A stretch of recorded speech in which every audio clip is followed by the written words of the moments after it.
Isa pong kababayang nurse sa Canada, nagtrabaho noon bilang dishwasher at naghintay ng ilang taon para maging accredited registered nurse. Hindi po ito nalalayo sa kwento ng marami pang mga Pilipinong nurse na umaasang makapasok sa kanilang propesyon.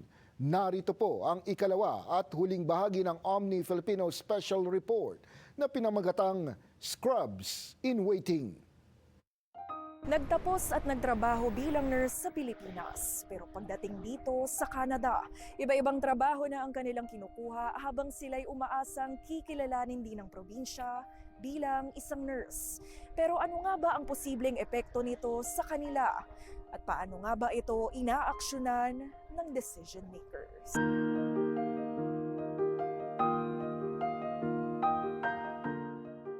Common yun sa Pilipino.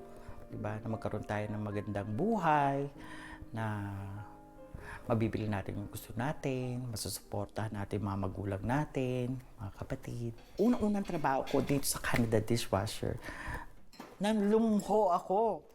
Kasi dishwasher nga, sabi ko, kapag tapos naman ako, ito pala yung kakalagyan ko. Parang napaktaas naman ng standards ng mga Canadian na yan. Bakit ganon? Kasi dito, walang bearing. Lahat ng pinagtrabahuhan mo or kung ano mga naganap mo doon sa Pilipinas.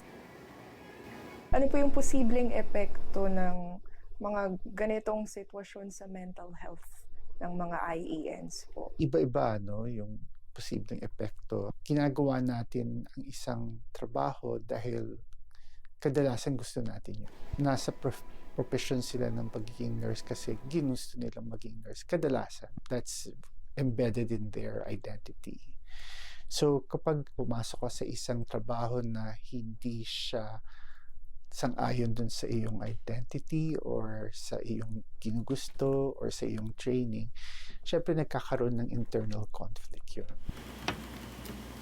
It's more than not recognizing. It's like a death in a way. So when you say death, it's like it could be like a loss of their dreams, or even if it's temporary. Can you imagine that they're going through similar issues that they went through when they were having their training in the Philippines, but this time as an older person? It's like, I'm already old, dinaanan ko na to, alam ko na to, bakit kailangan ko pa itong gawin? So even if they have the will to go through it again, sometimes those can also impact their mental health. How different was the accreditation process from back in the 50s and 60s to now? Completely different, I would say. Did it get easier to be accredited as a nurse now, or was it more difficult? It's certainly more difficult now to become accredited. The cost of coming into the country, investing in the accreditation process, which sometimes is never ending, right? Like there are many more requirements. Foreign trained nurses from the Philippines to become accredited and to be recognized.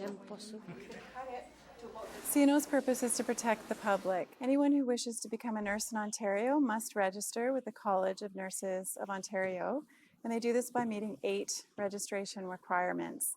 These are everything from nursing education, nursing exam, jurisprudence exam, proof of citizenship or permanent residency, telling us about any past health or conduct issues or offenses, and finally, recent practice in English or French. All of these requirements are legislated. That's because they exist to protect patients. We need the evidence or documents available. Once the documents are available, we can register a nurse in a matter of weeks. So last year we registered more nurses than we ever have before into Ontario's healthcare system. And this was largely because we registered more internationally educated nurses. Now, nurses from the Philippines make up one of our largest groups of internationally educated nurses.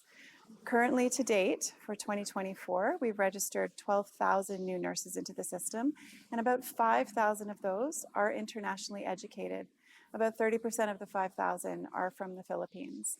And we want to partner with the Filipino community to support this process. When we heard that the education requirement was the biggest barrier to registration, We set out to propose new regulations to the government, which we're working on right now. We also have a program called Supervised Practice Experience Partnership.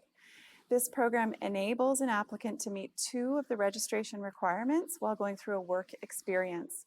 It's been very successful to date, and many nurses who've gone through the program are now working all over Ontario, in country and city alike. To date, the number of nurses who've gone through the program is more than 4,000, which is 4,000 new nurses practicing safely in healthcare. Ang pag-utilize ng mga internationally educated nurses, doon nakafocus ngayon ng government. Kasi nakikita isa sa mga solusyon is yung pag-encourage sa mga IENs to get registered at makatulong talaga sa nursing shortages dito. Information can really empower them. So, mahalaga na magtanong at humingi nga ng tulong sa mga nakakaalam.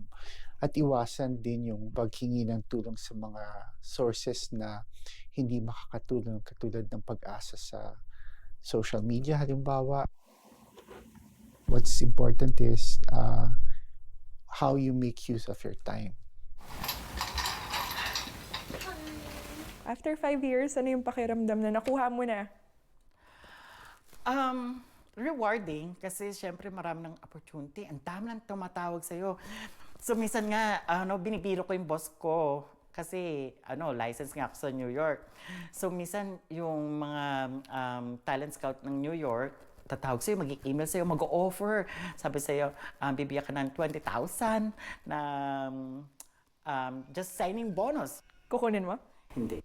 Bakit? Kasi masaya talaga ako sa work ko ngayon, sa present work ko. Masaya talaga ako.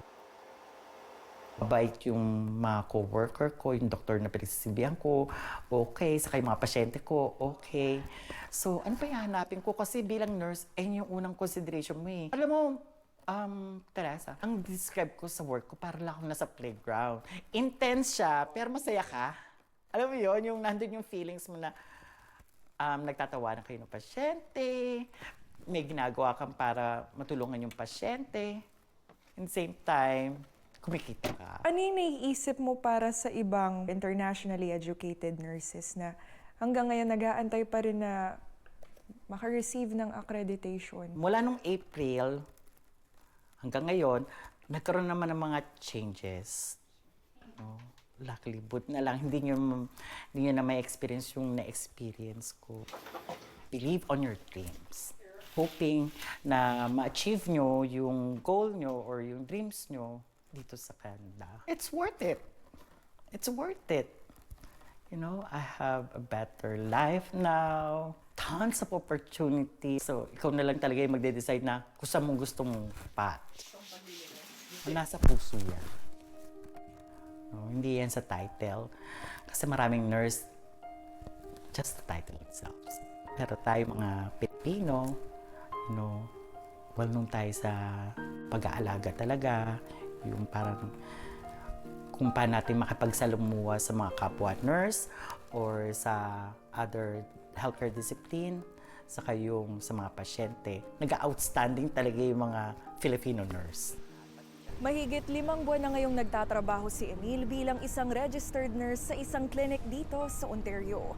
At ibinahagi niya ang kanyang kwento bilang isang love letter para sa mga kapwa internationally educated nurse na pinagdaraanan din ngayon ang kanyang naging karanasan. Teresa Redula, Omni News, Toronto.